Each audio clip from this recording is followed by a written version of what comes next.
disutradarai oleh Rezia Davida Febriani SPD selaku Guru Bahasa Indonesia SMA Negeri 2 Solo Selatan.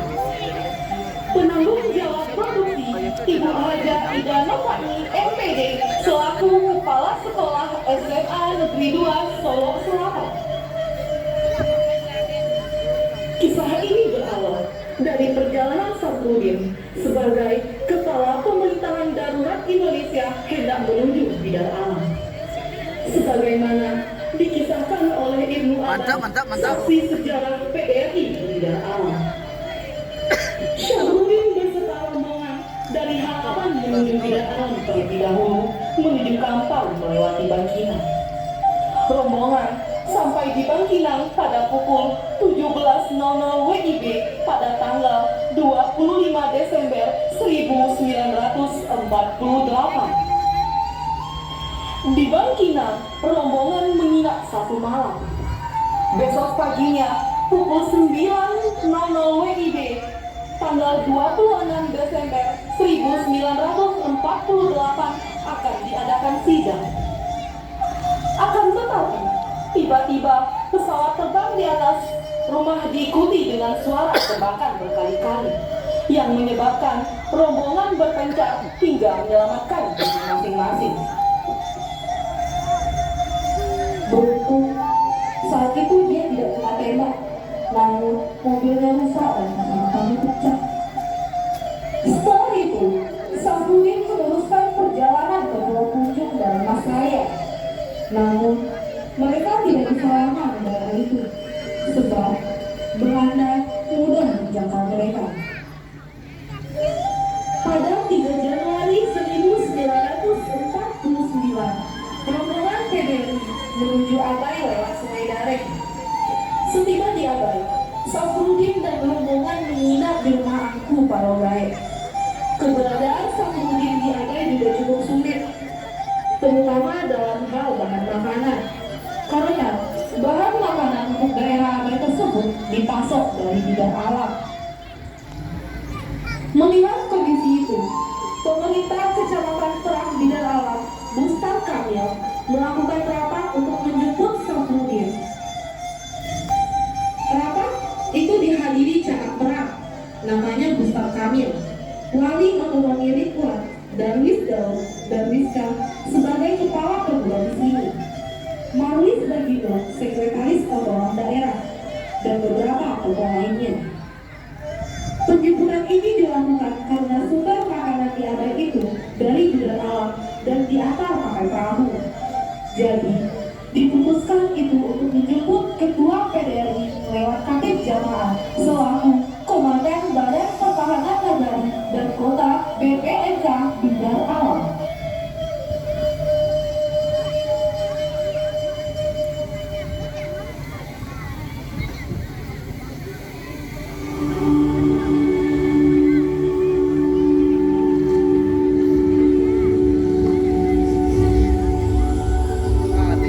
Adegan ini terinspirasi pada agresi militer Belanda II, yang mana pasukan militer Belanda awalnya menyerang pangkalan udara Mangguwo saat masuk ke Yogyakarta.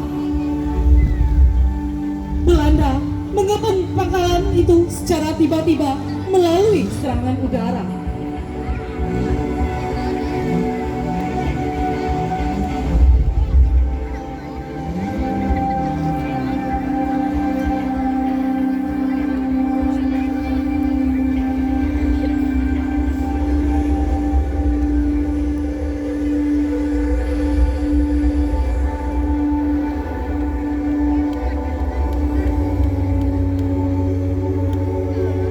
Tujuan agresi militer Belanda II adalah untuk melumpuhkan pusat pemerintahan Indonesia sehingga Belanda bisa menguasai Indonesia kembali.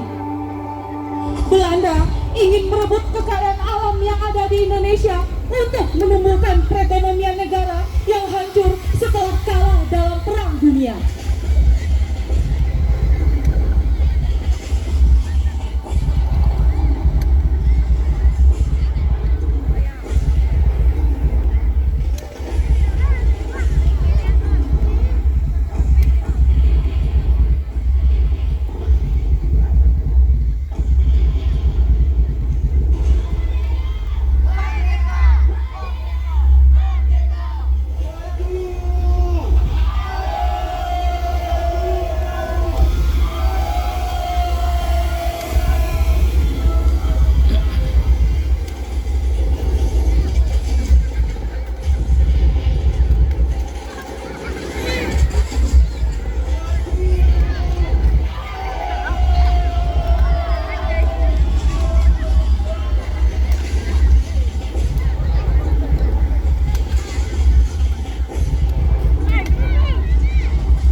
Tapi Katib,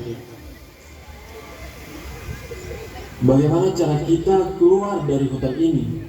Di sana, di tepi sungai dan di mulut hutan ini, mereka dengan senjata siap di tangan menunggu kita keluar dari sini. Kita harus menjadi jalan lain, Katib. Kita tidak bisa melewati pinggiran sungai itu. Terpaksa kita harus menempuh jalan agak memutar kembali ke dalam hutan ini.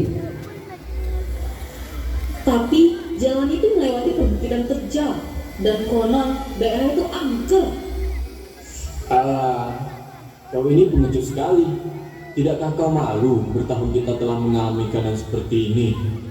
Tapi kenapa kau tiba-tiba jadi pengecut? Bukankah dulu kau selalu mengajarkan keberanian kepadaku? Tak malukah kau pada teman-teman kita yang telah gugur demi mempertahankan kemerdekaan ini? Dengarlah oleh musuhan mereka itu. Kami yang lebih baik akan keluar dari Dengarlah olehmu tidak bisa seruan mereka itu. dan angkat senjata lagi. Tapi siapakah yang tidak lagi menyatu kami? Berbahaya kami lagi kami. Kami bicara padanya dalam hening di malam sepi. Jika ada rasa hampa dan jerdini yang menggentar, kami masih muda yang tidak keluar meninggalku. Kenal Sudah, aku tahu itu. Bukannya kita mengenal mereka, tapi terlalu banyak yang harus menyeimbangkan. Kalau teman yang menusuk, kepulan, berarti tidak seorang pun yang mendekati. Kematian mengelilingi kita, sehingga kita sulit membedakan apa kita masih dapat disebut hidup. Kalau mati yang kita persoalkan, siapa yang tidak takut padanya? Tapi bagaimanapun kita harus segera keluar dari daerah ini. Kita mempunyai tugas yang mulia, tugas yang juga akan menyelamatkan kemerdekaan negeri ini. Siapapun juga akan memberikan perlawanan apabila sesuatu dipaksakan kepadanya.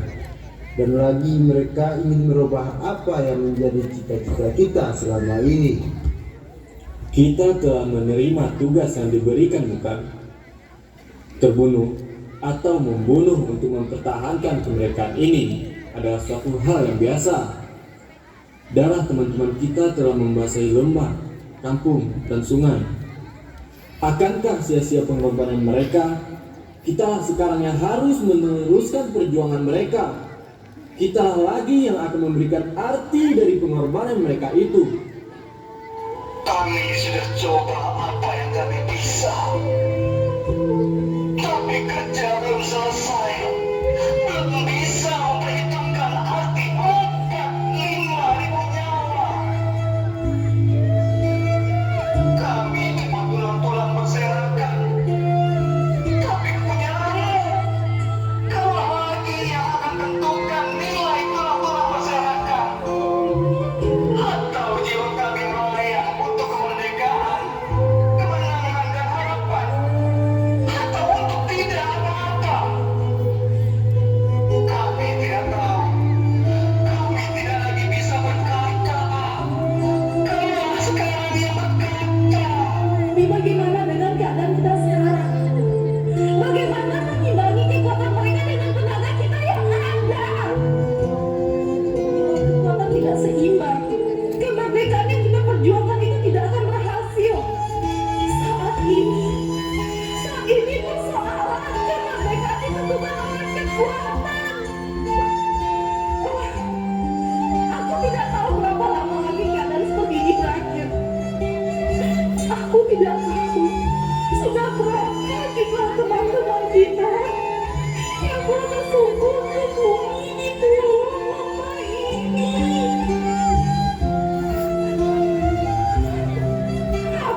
Bagaimana kau dapat memperjuangkan kemerdekaan sementara kau tidak dapat memerdekakan dirimu dari kesaksian? Barangkali sudah waktumu untuk istirahat. Apa artinya istirahat dalam berilmu ketakutan? Berbagai akibat memang harus kita pikul karena perjuangan belum selesai. Bukankah begitu, Komandan? Ya, sudahlah. Kita telah memilih, bukan? Kita telah menerima tugas ini. Ini merupakan tugas mulia.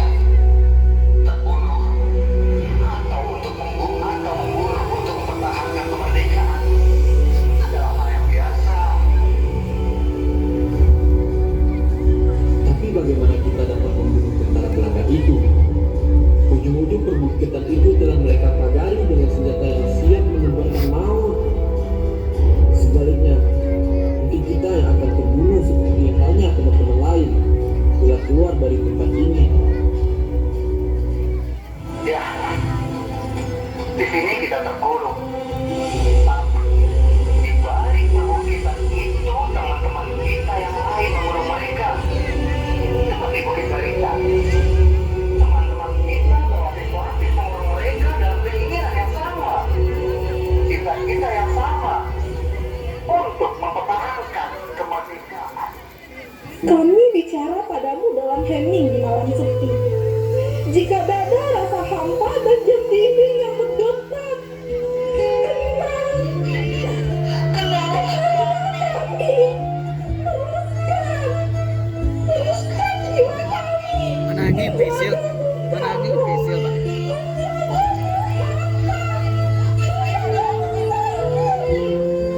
Kita tidak boleh menyerah. Apa kau mau menyerah sebelum perang ini selesai? Mari kita lanjutkan perjalanan ini. Biarlah. Kita harus mengambil jalan memutar terlebih dahulu. Terkadang kita perlu harus mundur selangkah untuk maju 10 langkah. Biarlah lambat asal selamat. Yakinlah bahwa niat baik kita ini akan diridhoi oleh Allah.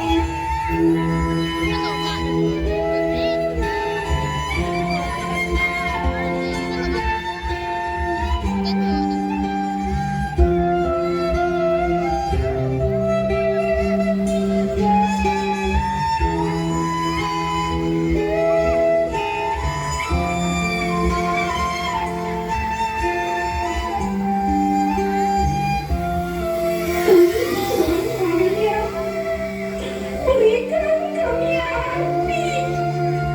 Berjagalah terus negara selatan pernyataan dan mimpi. Dari tungku bintaramu berjujuran. Dari muka belati hingga senapan. Hasil perjuangan melawan penjajah. Belum membasahi tubuhmu. Tak kalah hiraukan. Anganmu tak tentu arah. Bulatkan tekad pada satu tujuan. Tak lelah di bedang perang. Walau rindu keluarga tersembunyikan. Kejam, itulah gambaran pertempuran. Kenal kami yang tinggal pelan-pelan diliputi gempur. Beribu kami terbaring antara kawah Bekasi. Telah tak dapat berdusta, tengah dirundung kesedihan. Hanya satu pilihan, merdeka atau mati di tangan penjajah.